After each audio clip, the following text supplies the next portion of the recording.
Solve करते हैं question number second को।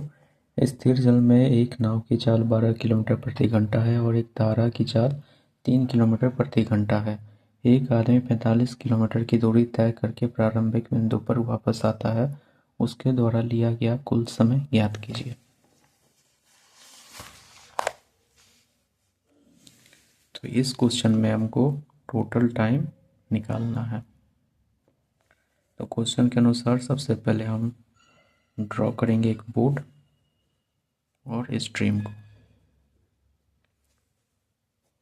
तो v हो गया स्पीड ऑफ बोट और u हो गया स्पीड ऑफ स्ट्रीम। तो स्थिर जल में नाव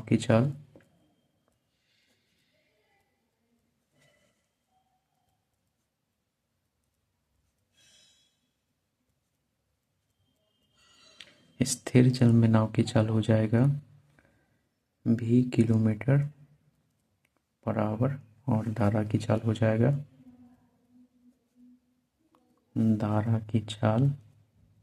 बराबर में हो जाएगा u किलोमीटर पर आवर। तो स्थिर जल में नाव की चाल 12 किलोमीटर प्रति घंटा है और धारा की चाल 3 किलोमीटर प्रति घंटा है। तो नाव की चाल क्या हो गया? नाव की चाल हो गया v और v बराबर में दिया है 12 किलोमीटर प्रति घंटा और u बराबर में दिया है धारा की चाल 3 किलोमीटर प्रति घंटा। तो धारा की दिशा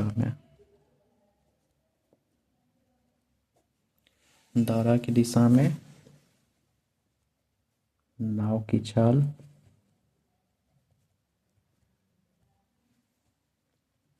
धारा की दिशा में नाव की चाल हो जाएगा v plus u kilometre per hour, यानी कि 12 प्लस का 3 जो कि हो जाएगा 15 किलोमीटर प्रति घंटा। ये हो गया धारा की दिशा में। और धारा के विपरीत दिशा में, धारा के अपोजिट डायरेक्शन में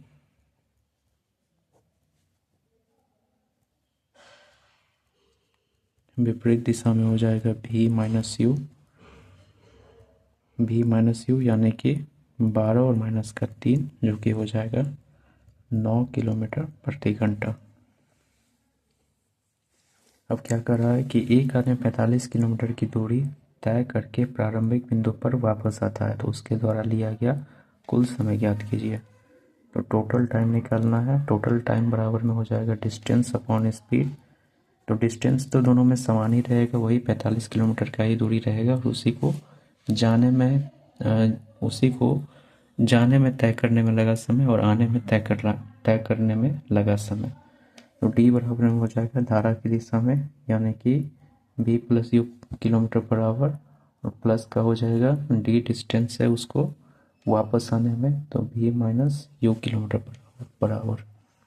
तो 45 किलोमीटर की दूरी है और धारा की दिशा में 15 किलोमीटर प्रति घंटा की स्पीड से जा रहा है और 45 किलोमीटर की दूरी है और अपोजिट डायरेक्शन में 9 किलोमीटर प्रति घंटा की स्पीड से ट्रैवल कर रहा है। तो टोटल टाइम कितना लगेगा? टोटल टाइम हो जाएगा 15 दिया हो जाएगा 45 और 9 पंजे हो जाएगा 45।